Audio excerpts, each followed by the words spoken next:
The first page, the top basically is looking at some of the dedicated revenues for the parks program. The bottom half, and it basically carried forward using last year's numbers as the estimates. The bottom half is what you would typically think of as sort of the park operations and maintenance. Although a couple little changes in the salary, health insurance pieces where we're estimating increased costs pending actual numbers for health insurance. The public works director that oversees the parks was comfortable recommending basically a carry forward and hold everything the same as the prior year. So it's essentially a hold even budget on the park operations or park maintenance operations. Second page, just because it didn't fit, is a little bit with the baseball Little League program. It basically runs in the black. It has a fair amount of donations as well as registration fees cover all costs. So it actually balances with the baseball revenues from the top of the first page. The third page is the pool and the park store. To be honest, I would like to, maybe before the budget's finally adopted in November, I'd like to have a chance to go through sort of line by line in some of the pool expenses. But essentially it's keeping a hold even for pool and park store operations and staffing from 2013 to 2014. The fourth page of the budget is probably one for a little bit of discussion. It's the capital projects piece. And last year, I guess I'll back up. The capital projects, we do two things. We look in detail at the current year. So you see 2013 has a lot more detail, but we also project out an additional 4 years beyond that and try to predict some of the big expensive things that may be coming. So if we're now budgeting for 2014, there's 3 line items that were previously identified as 2014 projects. Are they still appropriate for 14, or are they things you may want to change? The first being sort of a placeholder, $5,000 for a small improvement in Lake Leota Park funded by the Antes Foundation, or the Antes Fund. The second line item there in 2014 is $25,000 towards West Side Park. I believe that was a matter of 2013 was the bathrooms, 2014 add a shelter. And then under stormwater utility, so it actually is in a different committee's budget, but it's something that is appropriate to discuss here, is $25,000 for additional restoration and repair of the creek walls. And we've funded that the last couple of years through the stormwater utility because of the flooding and channelizing of the creek, so it helps find some funding that otherwise might not have been available. That's a real quick overview of what's in the park budget. It essentially, and really this is the direction that was given to all the committees, was hold even. If you want to increase something, find something else to cut. So if you want, you can try to get creative with it, but there's not much room to work with the budget going forward. It's going to be tight. But I want to make sure you guys saw what's being proposed, had a chance to weigh in on it, or have other thoughts or questions to it. Is there an actual physical plan for the shelter? No, Okay. not that I know of, right? So that's just kind of a ballpark. I'm not sure where that number came from, but Okay, I'm it just was wondering something how. out of either Public Works or even this committee a year or a couple of years ago had put in Okay. there. Do you recall? I think it was on the 5-year plan that, something was gonna happen. We just keep creeping forward. Yeah, like the bathroom this year was, I think was scheduled for 09 or something. So it just kept moving, Okay. And is that pretty much just a ballpark figure for what a shelter costs? Without looking into it, I would think we'd be able to do something with that. They work pretty good working with the building trades class. Yeah, and I, if there's money there for that, certainly something I can, present to them and see if he's willing to, Shelter's probably a bit less of a project than. Right, and I don't used to, know but- how elaborate we wanna go, if it's gonna, have a concession stand or, I don't know. Mhm. Mm-hmm. So I guess that's something that the park would have to decide. Look at that. Yeah, because most of the shelters, they at least have a water and electricity, or at least electricity. The shelter at Countryside does not have electricity. Oh, it doesn't? No. Oh. It's purely just shelter, but if it was gonna be Shelter or bathrooms? Yeah. concession, then you'd be looking at needing the electricity and the water. Would there be a need to have a concession stand there for any reason? Well, there's proposed, baseball complex out there that, would that have something to do with that? I don't know. Mm-hmm. Some of that may come as you guys proceed with Exactly. the 5-year plan too. Yeah, initially 25,000 seems high for a shelter, Yes. but if you're looking concession with, power and water and all the extra cement that would be needed. When we put the bathroom in, we did run, there is a line that comes off of that line. It intended solely for a shelter. So if there's something So it's already there accessible. It's there, just, Okay, very it was good. something we did, when Yeah, we were makes digging, sense. so. Great.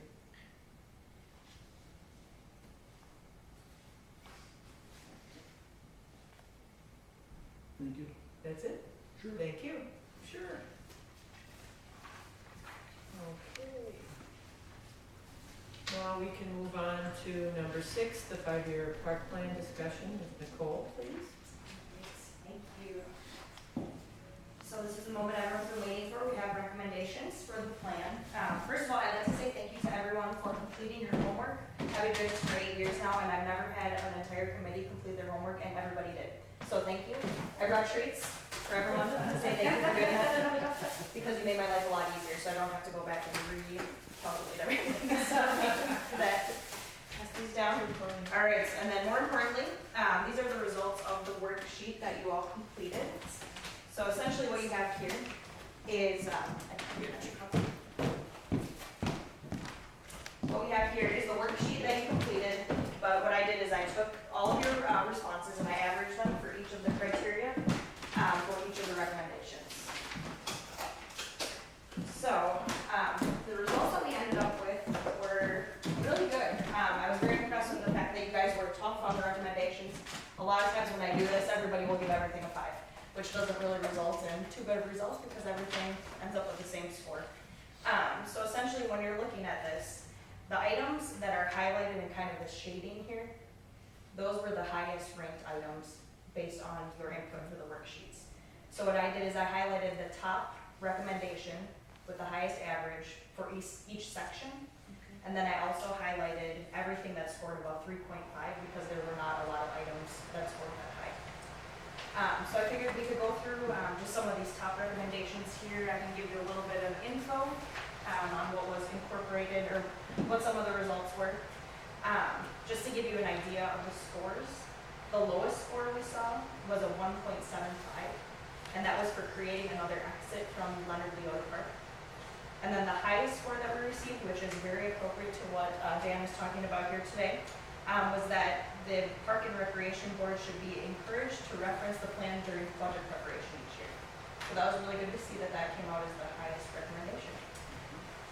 As far as the urgency criterion went, the highest score for urgency was for the fish restocking at Leonard Leota Park. So everyone kind of perceived that as a major need. And then the highest for practicality and feasibility, as well as the highest for personal preference, was that recommendation to encourage the park board to look at the plan during budget. So that's great. All right, so that's just a quick overview of the results. And then we figured that it might be useful to kind of keep this organized by park, because it's easier then to take a look at what the highest priorities are by park. And then at that point, we can look at maybe if there are some high priorities outside of that, or list those in order as well. So looking at Leonard Leota Park, we have a lot of recommendations that came out high related to Allen Creek and restoring the creek walls. That was one of the highest recommendations.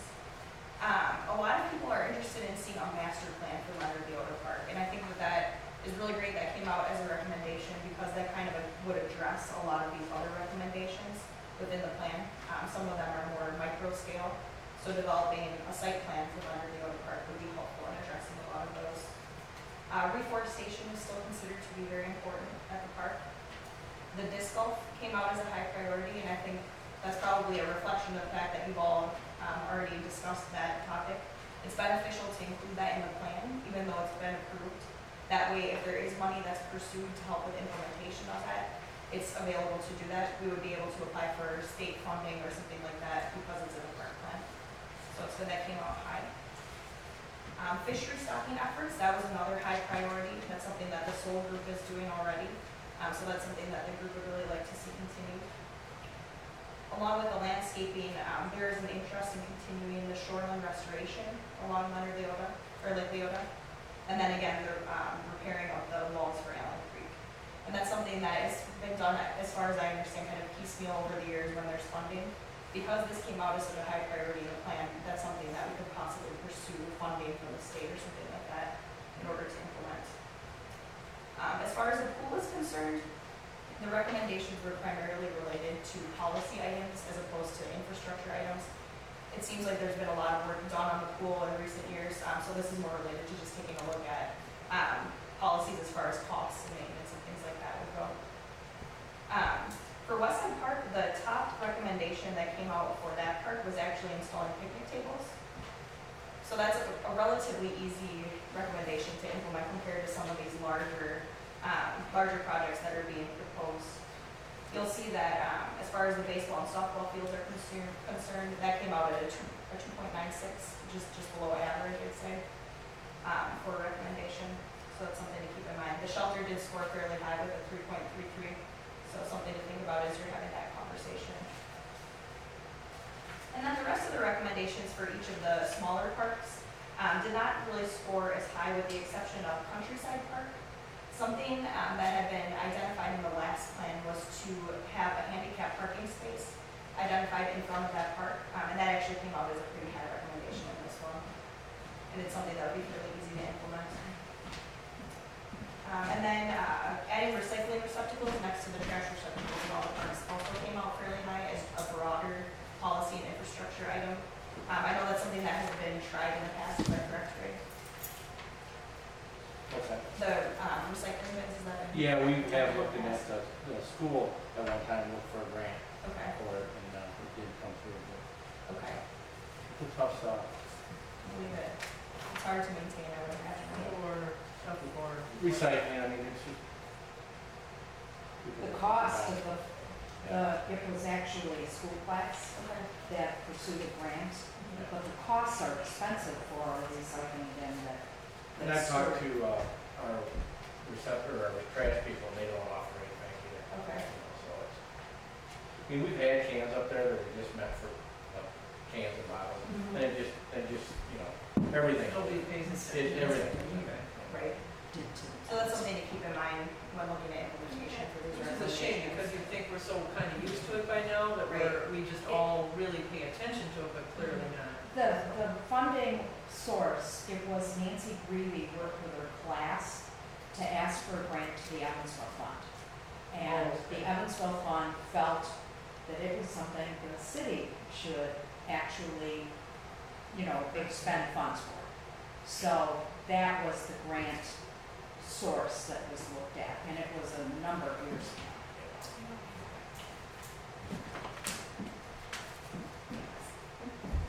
Okay. There was a fairly high level of interest in the biking pedestrian paths through and around the city, as well as a fair amount of interest in a trail along Allen Creek to connect the lake to downtown. That was something that came out as a common theme, I think, during the public input. And then toward the end here, we just had some recommendations that were more related to policies and programs within the city. And a lot of those came out fairly high. I think that's a result of the fact that they may not necessarily be as costly to implement, so you guys are very cognizant of the fact that there are limited funds, but these are some things that we can maybe do as a board or as a city that would help improve the parks.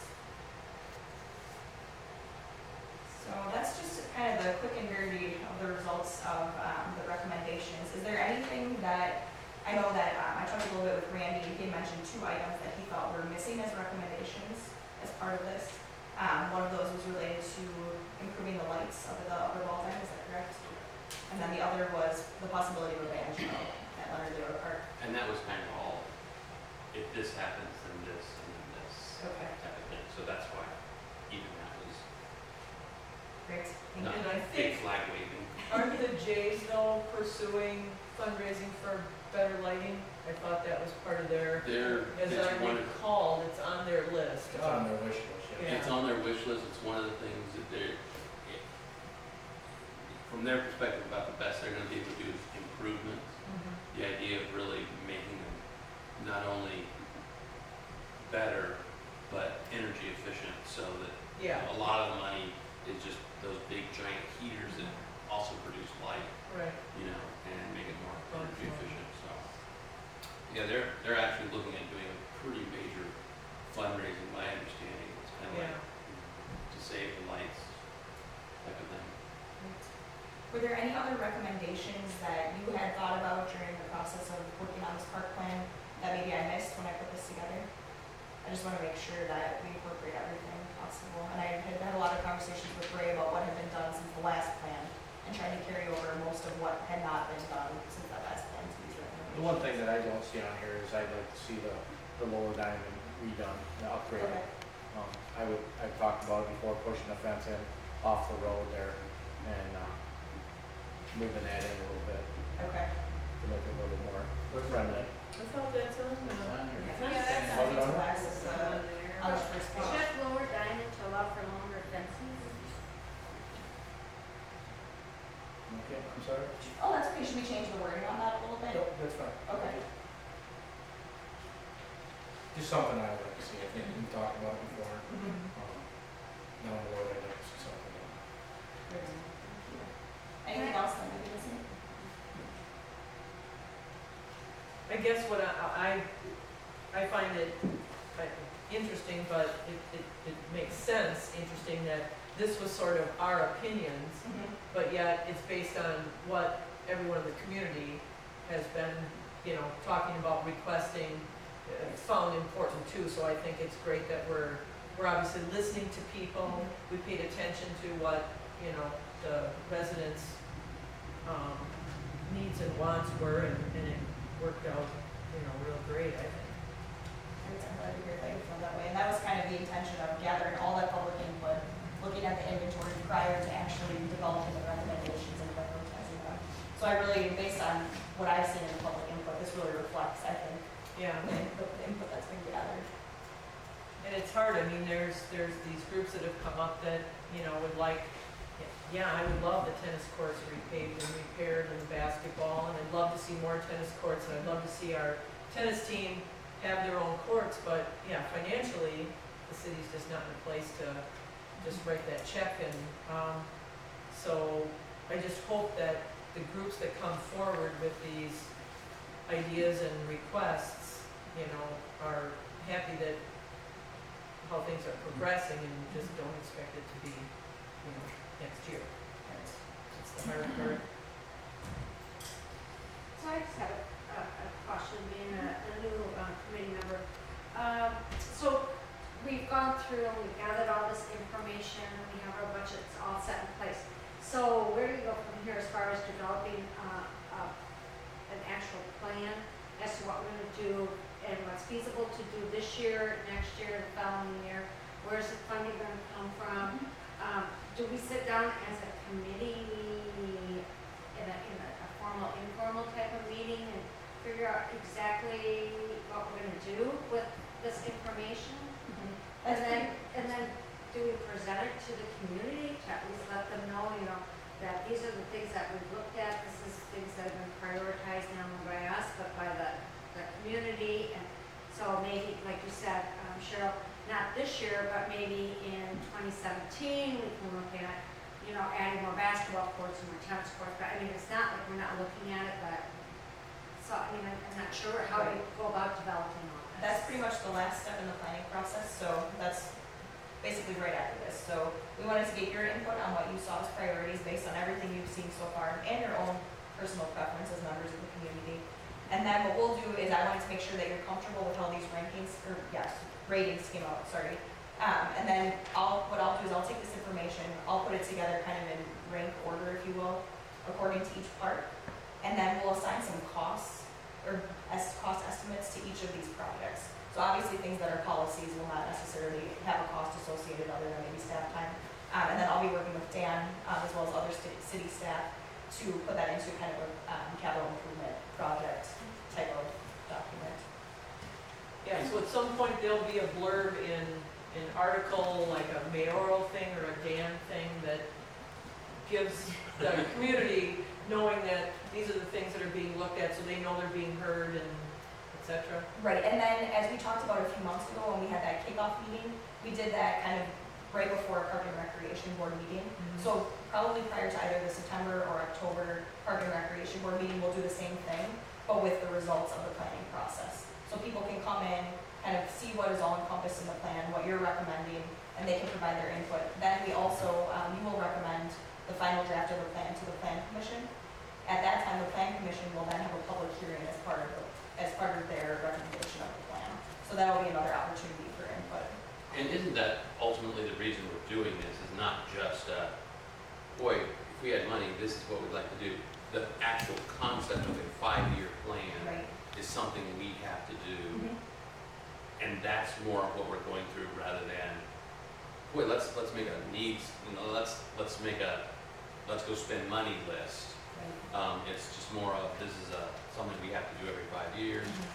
so that when the mayor's money tree starts growing, we have something in place. Exactly, and one of the primary reasons, I like to say we do plans because they're necessary and they're important because I'm a planner. But one of the major reasons you want to do a park and recreation plan update every 5 years is so that you're eligible for myriad different funding sources at the state and federal level. So when you see the Knowles Nelson stewardship funding announcements come out, once this is approved, that is something that we can apply for in order to help fund some of the parks projects that you've identified. But until the plan is adopted, we are not eligible for any of those funds. How many sources would you say for possible funding? I mean, is it totally unlimited, or is there 4 or 5, or? Probably more than 4 or 5, but I guess not unlimited. There are a number at the state level, and then there are also kind of niche type funding sources that we can look at as well. As well as a lot of for-profit organizations are starting to branch out and do some nonprofit type of work. I know Coca-Cola, for instance, just did something where they were having people vote on their favorite park, and they were allocating, I think it was like $50,000 for parks projects that were identified. So there are things that range from state level funding all the way to some of these private organizations with their philanthropic arms. And that's something, at the next meeting, I'll have all that information for you, just kind of a description of each of those funding sources that I've been able to find. Like all the criteria that would be needed to apply for that? Probably not that, because that's a good question, but that would probably be pretty extensive, but it'll just be more of a broad overview of what each of those programs would be. And then at that point, if we identify something, for instance, with the state stewardship funds, that's something you can use for park acquisition. So let's say that you as a group end up deciding that acquiring additional land for Westside Park is extremely important, just as an example. Then you can look to that stewardship funding, knowing that that money can be used for acquisition, and apply for that possibly as a grant to help fund that acquisition. But I think the grant applications and things like that are pretty extensive. So to include that in the plan might be a little bit difficult, but we can definitely include links within the plan so that if people are interested in that, they can pursue that information. And then I always can help with the application process to get to that point.